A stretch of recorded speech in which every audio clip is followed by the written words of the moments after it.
Okay, today's first big headline: Uber's delivery service is now bigger than its rides business. Get this, it's really more Uber food delivery than Uber as a ride hailing company.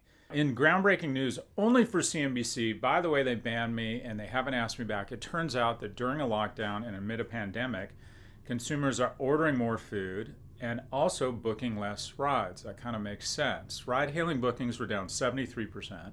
While food delivery bookings up 113% in the second quarter. But the real news here might be what is the pivot of the modern gig economy age, moving from ride hailing to food delivery. What is great strategy? Strategy cuts a swath between market conditions and your assets. Or put another way, what can we do that is really, really hard? And in this instance, Uber has millions of drivers, software that's GPS enabled, and also saw a marketplace that was exploding the growth of food delivery. So when Dara Khosrowshahi inherited the dumpster fire that is Uber's ride-hailing business, he saw market conditions being suboptimal. Dara asked himself, how can I take this massive pool of underpaid drivers and this growing network of overcharged restaurant partners and do something better than any other company? Where can we apply our resources to secure a monopoly, or in this case, probably duopoly? It does feel like the entire food delivery ecosystem is distilling down to two big players. When Uber's attempts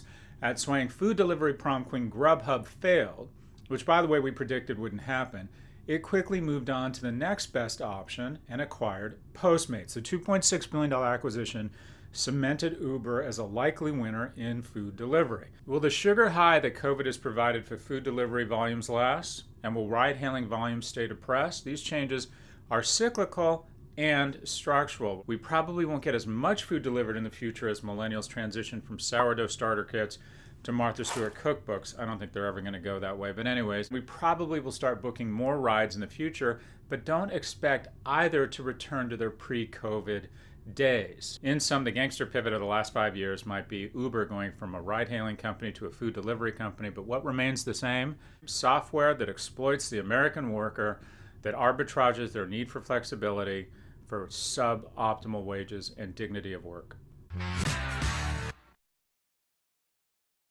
Moving into what might be the most gangster brand move of the year, I would describe it as even epic. Double entendre coming your way. Fortnite owner Epic Games laid an elegant trap that Tim Cook fell into like a drunk bear. Drunk bear? I like drunk dog. I did that 23andMe DNA test, and the results came back and said that they found some DNA in my Zacapa.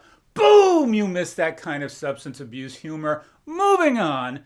In a plot that reads like a chapter out of Sun Tzu's Art of War, Epic Games has turned devious behavior into a direct conflict they can win. Sun Tzu said, if your opponent is temperamental, seek to irritate him. Okay? Dad? Anyways, pretend to be weak that he may grow arrogant, and irritate is exactly what Epic Games has done. They provoked Apple by allowing gamers to buy virtual currency for Fortnite inside their own app and outside of the App Store, which is a no-no. You don't do that in Tim Cook's world. Don't do that. That shit just don't work at Apple. Anyways, thus avoiding Apple fees, thus pissing Apple off. The provocation was met with a predictable response from the unchecked monopoly power. They kicked Fortnite off the App Store. Before long, Epic lampooned Apple with a remake of their classic 1984 ad. I'm sure they hadn't, that this wasn't cooked, that they weren't ready to go with this, an ad that probably took 3 months to produce, in which a heroine destroys a screen bearing a dictator's face using a sledgehammer. Sound familiar? This time, the Orwellian Big Brother isn't IBM, but Apple. While possibly the most gangster brand move of the year, it also marks the end of the media and consumers' love affair with Apple CEO Tim Cook, who has done a great job starching his hat white, but the reality is he's the bad guy, isn't he? Or he's one of the bad guys. To distract the media from Apple's monopolistic power, Mr. Cook declared privacy a human right. Oh, good for you, Tim. Good for you. He even criticized Facebook. This week, Zuckerberg finally got his chance to punch back by attacking Apple's App Store fees. Quite frankly, that kind of fell hollow after the Epic attack. Anyways, this marks the first conflict amongst the big tech mafia who don't tread on one another's territory unless provoked. It's sort of like old white guys at Augusta who never get into fights in the locker room. That is verboten, but it seems as if they are angry at each other and throwing Titleist golf balls at one another. There is finally war amongst the unwritten code of the white guy, and that is not to go after each other in big tech. When you're a don of the big tech mafia, the rules are clear. Never go against the family. Fredo, don't ever take sides with anyone against the family again.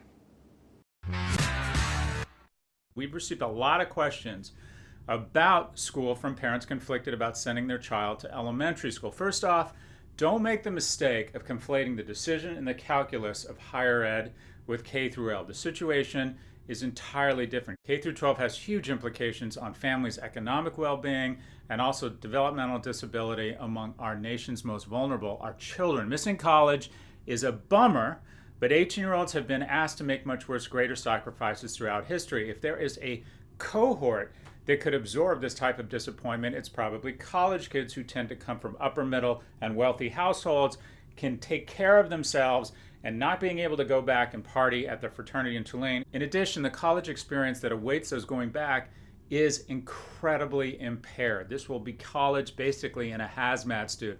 Yes, there is some risk with K through 12, but on a risk-adjusted basis, I am sending my 9 and 12-year-olds back to school where the faculty skews younger, the faculty of colleges skews older, the calculus, the downside versus the upside.